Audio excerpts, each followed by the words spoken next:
Bezrat Hashem Yisbarach, this week we have a crazy phenomenon. We see that Moshe Rabbeinu was not allowed to get into Israel. Why did he do so bad that he wasn't able and allowed to get into Israel? What's the connection over here? Maybe we can explain it in a way. Rechaim HaKodesh brings down 10 pshutim of the Rishonim. Favus, Moshe Rabbeinu was punished. What was the sin that Moshe Rabbeinu did there? So here's what it says.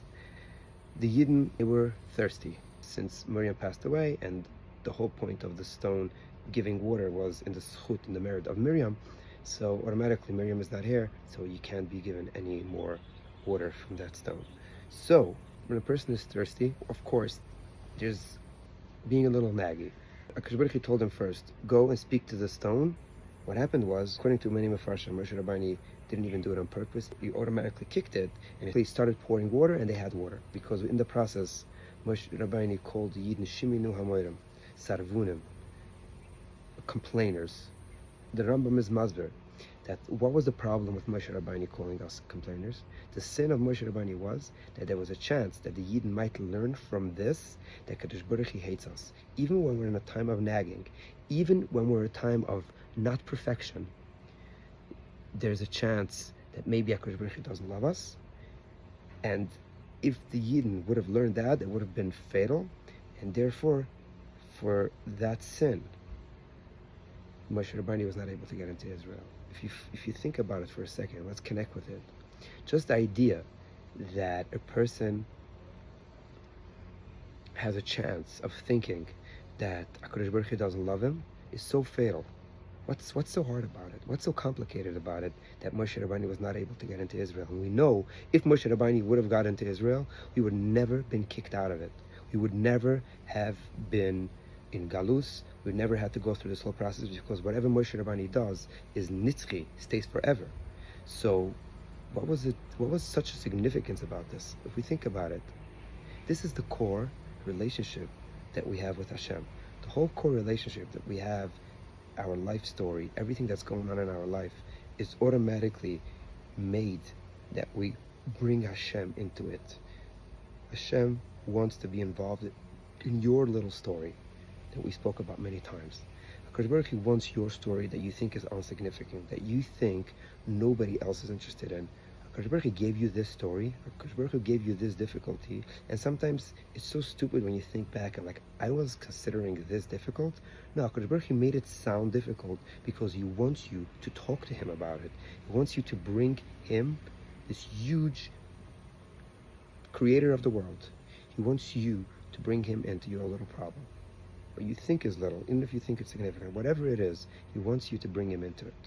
If a person has the capability to do that, that's unlimited potential of what life is made for. If you actually tap into the highest source of potential what life has, and if the Yidden learns wrong pshat in this, then the whole point of the relationship between a Yid and Hashem would have been completely different, completely not what it's meant to be. There's another question if you think about it here. HaKadosh Baruch Hu is the creator of the world. Why do we set the setting in the relationship?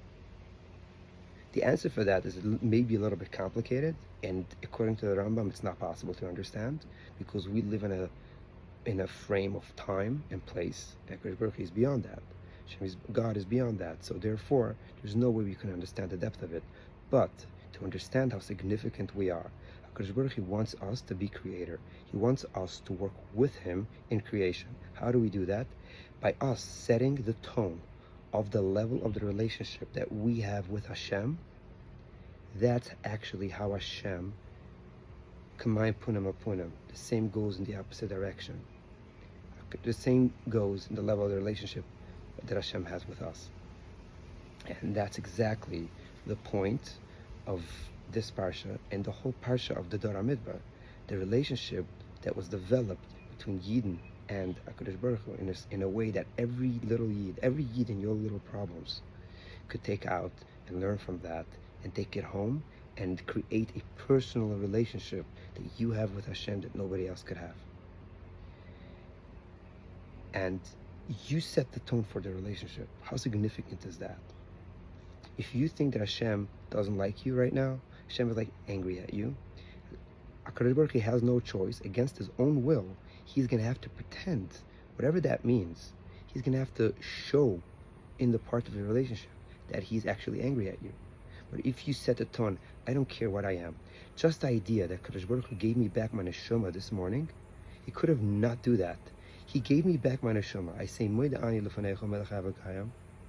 He's chai v'kayam. He's forever. There's no end. There's no beginning. It's nothing we can understand about this. And still he decided to give me back my neshama, to give me another day, another chance of life. Choose life every second in this day. Maybe I don't have the courage to get out of bed today. Maybe I don't have the belief that I have the power to face whatever I'm supposed to face today, emotionally, intellectually, or whatever. You know that HaKadosh Baruch Hu has faith in you, and therefore you automatically get faith on yourself, because you set the tone in the relationship. If you think you don't have any faith, you don't have any hope, then HaKadosh Baruch Hu is not going to give you the hope. He wants to give it to you, but he wants you to set the tone of the relationship. Even here, when the Yidden are pissed and they're hamoidim, they're in a naggy state. They're complaining, and maybe for the right reasons. Moshe Rabbeinu said something that the Yidden might learn from that HaKadosh Baruch Hu is angry at them, even at a time of not perfection. That's, according to the Rambam, that's the big, huge sin that was never been able to forgive. Moshe Rabbeinu prayed so many prayers that HaKadosh Baruch Hu should forgive him, and HaKadosh Baruch Hu told him, please stop praying, because it's going to go against the process of what I want the relationship should be between Yidden and me. Therefore, you need to stop praying, because you cannot get into Israel. Because everybody would ask, why didn't Moshe Rabbeinu go into Israel? Oh, because he said something that might set a different way of the relationship, the tone of the relationship between a Yid and HaKadosh Baruch Hu. How significant is that? And therefore, he wasn't able to get into Israel, Eretz Yisrael. And that's how we actually get to a level of bringing HaKadosh Baruch Hu down to this world. Yesterday was the Yutzat of Lubavitcher Rebbe. And Lubavitcher Rebbe was very much into this idea of bringing HaKadosh Baruch Hu in the lowest levels, the Matan Asorat Tvachim, the lowest levels, under the lowest places that you think, HaKadosh Baruch Hu is not interested in that part. No. That's exactly where HaKadosh Baruch Hu wants you to bring him in. Whatever that means to you, HaKadosh Baruch Hu wants you to bring him in that place. And we see that the Haman, Vayemer Hashem al Moshe, Yan, because you lo yamanta bi lagdishani, you didn't get to holy me. You didn't get to holy me, but instead he finishes the parsha. That's why it's called my Merivu. And HaKadosh Baruch Hu had to holy himself in the Yidden. HaKadosh Baruch Hu doesn't want to force himself on us. He doesn't want to become holy automatically by himself. He could do it, but he wants us to choose him.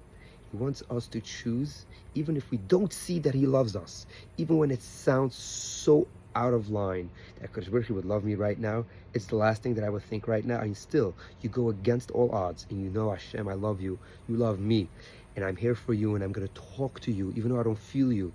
Automatically, that's the point of the whole creation, and that's so significant about this parsha. Let's have the schiyah l'hakdishayni, to actually get to make HaKadosh Baruch Hu holy, so HaKadosh Baruch Hu doesn't have to force his holiness on us, and therefore we can have Hashem in our lives, in every level of our lives, and on and on and on. L'chaim.